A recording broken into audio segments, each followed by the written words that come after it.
كتاب جاءنا في دفتيه من الإعجاز ما امتدت قرون.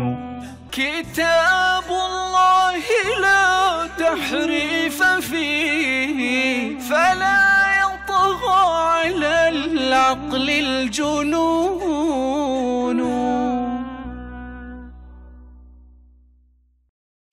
السلام عليكم.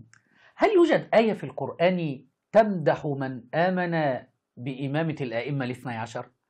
طلبنا من الشيعة مرارا وتكرارا أن يثبتوا لنا ولو بآية واحدة إمامة الآئمة الاثني عشر من كتاب الله تبارك وتعالى، فلم يجيبوا علينا.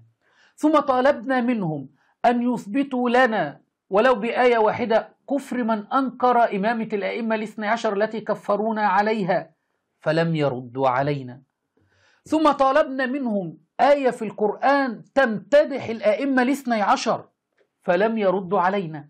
واليوم نطالبهم بآية واحدة تمدح من آمن بالإمامة التي ينادون بها، أو آية تثبت ثواب من آمن بالإمامة التي ينادي بها الآئمة الاثني عشرية.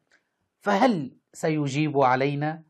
الحكم لك أيها الشيعي العاقل.